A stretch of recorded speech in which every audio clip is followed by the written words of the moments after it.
قرآن کریم کی ایک آیت کو لے کر بات شروع کر رہا ہوں۔ سورہ 3 کی ایک آیت پڑھی ہے، خالق ارشاد فرماتا ہے لقد خلقنا الانسان فی احسن تقویم۔ مجاز کو حقیقت بنانا، سمندر کی وسعتوں کو کوزے میں بند کر دینا اور آسمانوں کی بلندیوں سے ستارے توڑ لانا آسان کام ہے، لیکن عنایت کردہ عنوان انسان اور انسانیت پر روشنی ڈالنا بڑا مشکل کام ہے۔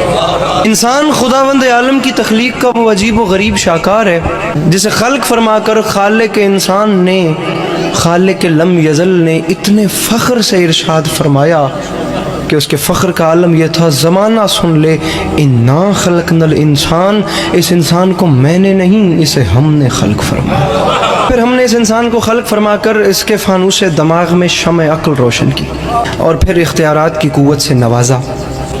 تمام اختیارات سے نواز کر پھر ہم نے اعلان کر دیا انا ہدیناہ السبیل اما شاکرا و اما کفورا، ہم نے اسے ہدایت سبیل بھی کر دی ہے، چاہے یہ شکر کی راہوں پر چل کر شکر گزار بندہ بنے، چاہے یہ کفر کی راہوں پر چل کر ناشکرہ بنے۔ لہٰذا ہم اس انسان کو اختیارات دیتے ہیں، یہ جیسے چاہے یہ ویسے اپنی زندگی گزارے۔ ہم بھی ایک دن مقرر کریں گے پھر قیامت کا، اس دن اس سے پوچھیں گے اب بتا کن راہوں پر چل کر ہم تک آئے۔ یہ حضرت انسان، یہ ماؤ تین کا مجموعہ، یہ آب و گل کا سنگم، یہ کچھ پانی اور کچھ مٹی کا پتلا، یہ زمین پہ جال بن کے بچھ گیا، یہ آسمانوں پہ کمندے ڈالنے لگا، زمین اس سے نہ بچی، پہاڑ اس سے نہ بچے، ہوا اس سے نہ بچی، فضا اس سے نہ بچی، سمندر کی ہیبت ناکی کو چیلنج کر کے اس نے اس کی موج سے موج ٹکرا دی، اس نے جو فلک پر اڑتے ہوئے طائروں کو زمین پہ بسمل کر کے پھینک دیا، اس نے حباب کے دل توڑ دیے، اس نے آب رواں کی چادر تباہ کر دی، اس نے کارے دریا میں چھپے ہوئے صدف کو لا کر سطح آب پہ بے آبرو کر دیا، یہ لوہے کو آکاش پہ اڑا رہا ہے، یہ موتی کی آبرو کو بچا رہا ہے، یہ دانے کو دھرتی سے اٹھا رہا ہے، یہ ذرے کا جگر چیر کے اس میں سے ایٹم نکال رہا ہے، یہ زمین کو ناقابل رہائش سمجھ کر چاند ستاروں پہ ڈیرے ڈالنے جا رہا ہے۔ فرشتوں میں ایک ہلچل سی مچ گئی ہے جس میں جبرائیل ارشاد فرما رہا ہے فرشتوں ہوشیار، یہ جنت سے نکالا ہوا پھر واپس آ رہا ہے۔ آپ دیکھیں کہ انسان کے پاس کس چیز کی کمی ہے۔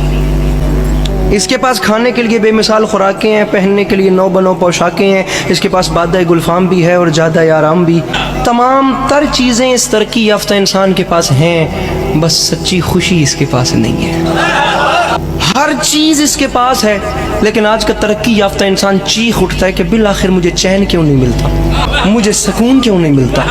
تم ٹھیک کہتے ہو تمہیں چین نہیں ملتا، تم ٹھیک کہتے ہو تمہیں سکون نہیں ملتا، تم ٹھیک کہتے ہو تمہیں اطمینان نہیں ملتا، وہ اس لیے کہ ہمیں ان دولت قدوں میں انسان نہیں ملتا، طریقت قدوں میں قرآن نہیں ملتا، مسجدوں میں دہشت گردی ہے، ذکر رحمان نہیں ملتا۔ ملے بھی تو کیسے ملے؟ کیونکہ مردوں میں رسول کا طریقہ نہ رہا اور عورتوں میں حسین کی ماں کا سلیقہ نہ رہا۔ ایوے پہ لیکن آج جدھر نظر اٹھتی ہے نا انسان کی بستیوں میں، بے چینی، بے سکونی، بے اطمینانی، ہر آنکھ اشک بار، ہر دل بے قرار، ہر دماغ بد حواس، ہر روح سوگوار، حیات اور اس کی برنائیاں، جوانی اور اس کی انگڑائیاں، حسن اور اس کی حشر زائیاں، تمام زندگی ایک عمر رفتہ ساز شکستہ، انسان کی زندگی ایک بھٹکا ہوا قدم بن گئی ہے۔ اسے پتہ ہی نہیں ہے میں کہاں سے آیا تھا، میں کہاں کو جا رہا ہوں، میں کیا کرنے آیا تھا، میرے ساتھ کیا ہو رہا ہے۔ وہ کہتے ہیں میں نے احسن بنایا، ایتھے گل ہی کوئی نہیں۔ مسئلہ یہ ہے کہ وہ کون ہیں جسے اس نے احسن بنایا؟ جسے وہ احسن بنائے وہ ایسا نہیں ہوتا، اور جو یہ ہے یہ وہ نہیں جسے اس نے احسن بنایا۔ بات کہاں گم ہو گئی؟ اگر ہم قرآن کریم کی اگلی آیت تلاوت کرتے تو یہ مسئلہ بھی ختم ہو جاتا۔ وہ خالق فرماتا ہے لقد خلقنا الانسان فی احسن تقویم، پھر فرماتا ہے ثم رددناہ اسفل سافلین، پہلے ہم نے آسن بنایا، پھر ثم رددناہ، پھر پلٹا کر اسفل سافلین، بدترین شکل میں پیش کیا۔ نہ اس کے اچھے ہونے کی کوئی حد ہے، نہ اس کے برے ہونے کی کوئی حد ہے۔ ہم تمہیں دنیا والوں دونوں صورتیں دکھاتے ہیں، یہ اچھا بھی بہت اچھا ہے، یہ برا بھی بہت برا ہے۔ خدا کی قسم جب یہ برا ہوتا ہے نا، جب یہ برا ہو جائے تو حیوان اس سے شرمانے لگتے ہیں، پرندے اس سے گھبرانے لگتے ہیں، جانور کو اس سے خوف آنے لگتا ہے۔ کھڑے ہو کے بندہ سوال کرے علی عباس عسکری انسان سے حیوان کیوں شرماتے ہیں؟ میں تجھے بتاؤں، انسان سے حیوان اس لیے شرماتے ہیں، شیر درندہ ہے لیکن شیروں کے لیے نہیں، چیتا صفاق ہے لیکن چیتوں کے لیے نہیں، بھیڑیا خون آشام ہے لیکن بھیڑیوں کے لیے نہیں، سانپ زہریلا ہے لیکن سانپوں کے لیے نہیں زہریلا۔ تو نے آج تک نہیں سنا ہوگا کہ سانپ نے سانپ کو ڈسا اور سانپ کے ڈسنے سے سانپ مر گیا۔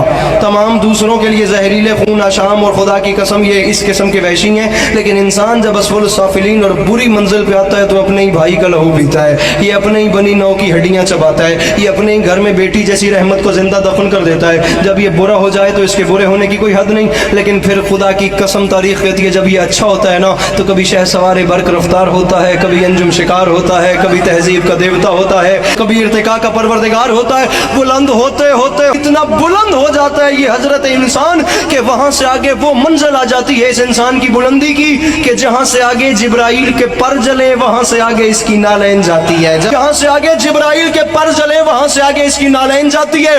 کبھی حیوان شرمانے لگتے ہیں، کبھی فرشتے سجدہ کرنے لگتے ہیں۔ احسن تقویم اور اسفل سافلین کو انسان دو ناموں میں تبدیل کر دیتا ہے۔ سمپل سی بات ہے، ایک کو یزید کہتے ہیں، دوسرے کو حسین کہتے ہیں۔